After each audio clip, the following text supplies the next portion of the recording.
उठो जवान देश के वसुंधरा पुकारती, उठो जवान देश के वसुंधरा पुकारती, ये देश है पुकारता पुकारती माँ भारती। पुकारती है ये झारखंड की धरती। भारत में जो सबसे ज़्यादा क्राइम रेट है वो झारखंड में।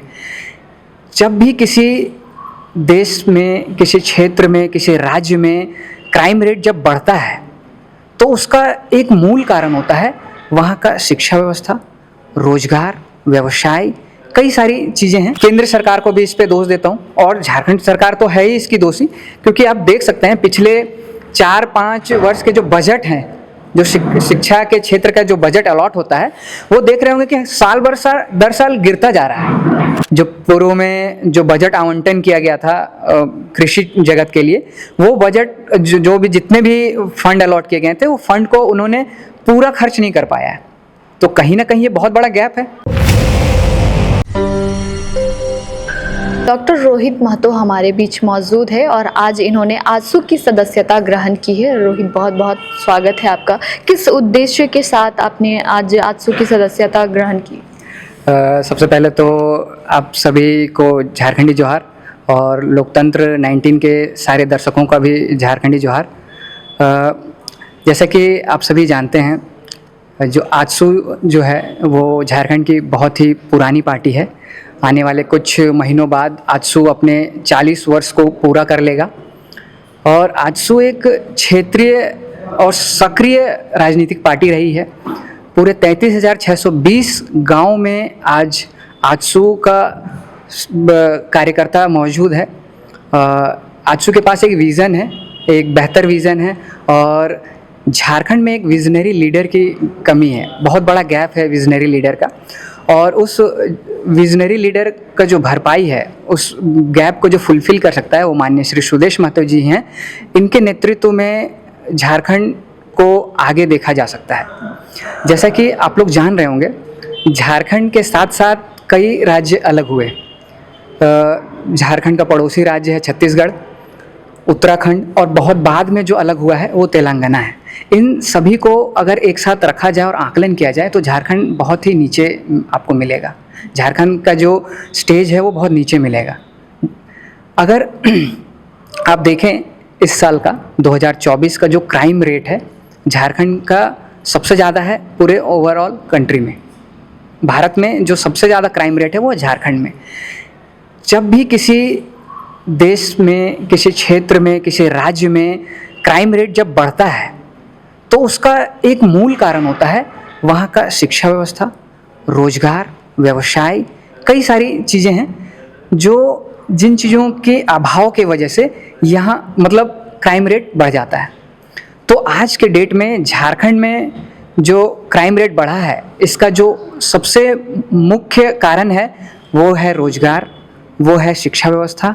आज रोजगार और शिक्षा व्यवस्था के लिए झारखंड और झारखंड का जो सरकार है, जो अभी रूलिंग पार्टी है, वो ऐसा मुझे कुछ करते हुए दिख नहीं रहा है। आप देख सकते हैं, जैसे मैंने आप लोगों के सामने रखा उस सवाल को, कि शैक्षणिक सत्र जो है वो बहुत ही पीछे चल रहा है। इनके हिसाब से 6 महीना पीछे चल रहा है। बट आप कहीं कभी नहीं देखे होंगे कि कोई भी किसी विश्वविद्यालय का या कोई भी ऐसा एग्ज़ाम, जैसे इंटर के बाद ग्रेजुएशन में या ग्रेजुएशन के बाद आप मास्टर्स में जब एडमिशन लेंगे, तो ऐसा नहीं है कि दिसंबर में किसी भी विश्वविद्यालय का एंट्रेंस होता है।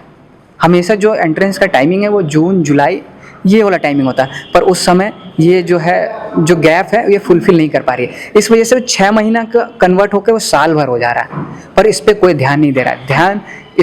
ये बहुत बड़ा मुद्दा है, इस पे ध्यान देने की ज़रूरत है। मैं अनुरोध करूंगा आपके चैनल के माध्यम से कि माननीय शिक्षा मंत्री इस पे ज़रूर जोर दें। और ये जो हम लोग बोलते थे ना कि कोविड की वजह से चीज़ें चल रही, कोविड की वजह से सारे, सिर्फ ये झारखंड नहीं, पूरे भारत के जो विश्वविद्यालय हैं वहाँ का शैक्षणिक सत्र जो है वो पीछे हो गया था। पर आज कोविड को गए हुए 3 से 4 साल हो चुके हैं, सारे लोग बैकअप अपना कंप्लीट कर चुके हैं। तो मैं यही चाहूँगा कि इस व्यवस्था में सुधार हो और जिस तरह से जो युवा वर्ग हैं, उन दिग्भ्रमित हो गए हैं।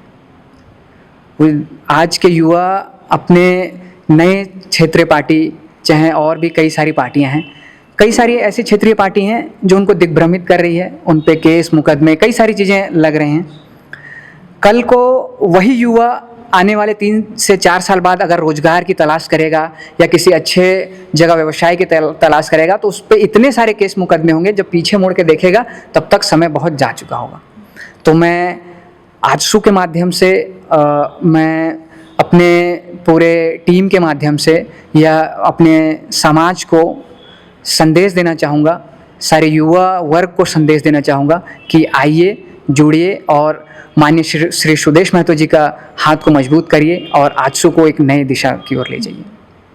आपने तो शिक्षा की बात की, इससे जुड़ा हुआ एक चीज़ और मेरे मन में है, वो मैं आपसे पूछना चाहूँगी। जैसे कि शैक्षणिक सत्र की जो आप बात कर रहे हैं, साथ ही जैसे अगर हम सबसे नीचे पहला क्लास से लेकर 10वीं क्लास तक के बच्चों का बात करें, जो लोग गवर्नमेंट स्कूल में पढ़ते हैं, सरकारी स्कूल में, झारखंड में बहुत सारे सरकारी स्कूल हैं, लेकिन जब मैं खुद जा कर के गाँव में देखती हूँ तो ज़्यादातर बच्चे खेलते हुए नज़र आते हैं, क्लासेस नहीं चलते हैं, टीचर जो है, टीचर की संख्या कम है, 2 टीचर 3 टीचर मिला करके पूरा 1 से लेके 8 क्लास तक के बच्चों को पढ़ाते। उस पर आपका क्या कहना है? सबसे पहले तो इसके लिए मैं एक शब्द है, इंग्लिश में एक शब्द है इंट्रोस्पेक्शन, हिंदी में उसे कहते हैं स्वतः आकलन करना। तो जो सरकार है अपनी वाहवाही लूटने में मशगूल है। मैं यह कहना चाहता हूँ आपके चैनल के माध्यम से कि सरकार स्वतः आकलन करे कि वह शैक्षणिक क्षेत्र में, चाहे वो प्राइमरी हो, सेकेंडरी हो और विश्वविद्यालय स्तर पे हो, तो जिस स्तर का आपने बात किया नर्सरी से लेके 8वीं कक्षा तक, तो बहुत ही शिक्षा का स्तर है।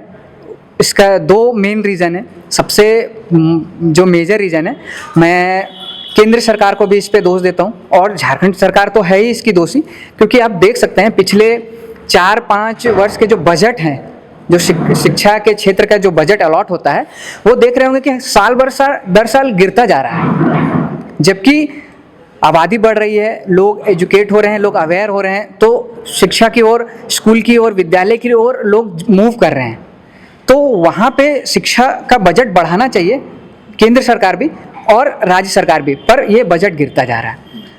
दूसरा ये है कि किसी भी चीज़ का आवंटन अगर किया जाए, अगर मैं आपको किसी चीज़ का प्रभार देता हूँ कि आपको ये करना है, तो उसकी मॉनिटरिंग बहुत ज़रूरी है। तो झारखंड सरकार की जो है मॉनिटरिंग नहीं है उस पर, और इसका जवाबदेही हर कोई है, वो चाहे अधिकारी हों, चाहे जिला स्तर के अधिकारी हों, डीसी हों, और भी जो भी उसके कंसर्न पर्सन हो, जो उसके लिए अलॉट किए गए हों, उनका ये दायित्व तो बनता है कि जो भी आकलन है, मॉनिटरिंग है, वो समय दर समय करें। और साथ ही साथ अभी के टाइम में, जैसे आपने कहा कि एक स्कूल में 2 शिक्षक हैं, वो पूरे स्कूल को संभाल रहे हैं, तो ये झारखंड सरकार के पास, गवर्नमेंट के पास, शिक्षा मंत्री के पास ये पूरा डेटा है उनके पास कि अभी जो झारखंड सरकार के जितने भी स्कूलें हैं, चाहे वो प्राइमरी लेवल पे हो, सेकेंडरी लेवल पे हो, कितनी सीटें खाली हैं। पिछले कई वर्ष से इन सीटों को थोड़ा थोड़ा करके भरा जा रहा है। अब बिहार को देखिए, अभी पिछले साल लगभग जितनी भी गैप थी, जितनी भी सीटें खाली थी, उनको एक बार में फुलफिल कर दिया गया। तो मैं अनुरोध करूंगा कि झारखंड सरकार से, शिक्षा मंत्री से, कि जो वैकेंट सीटें हैं उनको जल्दी से वो करें। अभी जेपीएससी के अध्यक्ष भी बन गए हैं, तो मैं सभी से रिक्वेस्ट करूंगा, झारखंड सरकार से, अध्यक्ष महोदय से, कि ये सारी चीज़ें जो हैं गैप सारे जल्दी से आप फुलफिल कर दें, ताकि जो मुद्दे आप अभी लेकर आए हैं कल को ये ना रहे। और जो झारखंड का सुदूर गांव है, शहरी क्षेत्र को छोड़ दीजिए, सुदूर गांव के एक एक बच्चे का जो है शिक्षा का हक है, तो उस शिक्षा का जो मूल हक है वो शिक्षा उसे मिले। धन्यवाद। आजसू में अभी आप जुड़े हुए हैं और साथ ही पीएचडी किए हुए हैं बीएचयू से। आप किस क्षेत्र में आगे काम करेंगे? पहले आप जेएलके में भी थे, संजय मेहता की पार्टी में। यहाँ आने का रीज़न और आगे किस तरह, मतलब आजसू में जुड़ने के बाद किस क्षेत्र में ज़्यादा आपका काम करने का ये रहेगा? तो आपको मैं बता देना चाहता हूँ आपके चैनल के माध्यम से कि आजसू से जुड़ने से पहले मैं पूर्व में छात्र राजनीति में भी रहा हूँ, और मेरा जो पीएचडी, मेरा जो शोध का जो क्षेत्र है वो है कृषि क्षेत्र। तो मैं जो कृषि क्षेत्र है, किसान जो वर्ग है वो एक बहुत बड़ा वर्ग है जिसको हमेशा से सरकारें इग्नोर करती आई है।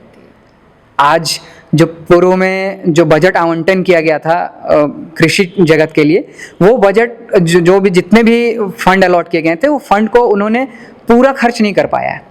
तो कहीं ना कहीं ये बहुत बड़ा गैप है। इतने सारे अधिकारी हैं, मंत्रीगण हैं, सारे एक पूरा जब भी अलॉट होता है, कभी भी जितने भी बजट अलॉट होता है तो उसमें पूरा एक लिस्ट बनता है कि कैसे कैसे कब कब किस जगह में हमें खर्च करना है। तो ये जो गैप आ रही है, तो इससे पूर्व में भी यही सरकार थी, अभी भी यही सरकार है। अब ये भी नहीं बोल सकते हैं कि नहीं पिछले सरकार ने ऐसा कर रखा था तो अभी हमें ये कोप अप करने में हमें समय लगेगा। तो पिछले में भी इनका सरकार था, अभी भी इनका सरकार है, तब भी ये हाल है। तो ये बहुत ही वो है। और मैं कृषि जगत में, कृषि क्षेत्र में किसानों के लिए मैं आगे बढ़ चढ़ के काम करूंगा। किसानों को, जो किसान जो थे, जो ट्रेडिशनल खेती करते थे, पारंपरिक खेती करते थे, उनको पारंपरिक खेती से व्यावसायिक खेती कैसे खेती में लाया जाए, वो हम लोग वो करेंगे। इसमें हमारी बहुत अच्छी टीम भी है और हम काम करेंगे। आप लोगों को दिखेगा कि आजसू जो है एक क्रांति लाएगी कृषि क्षेत्र में।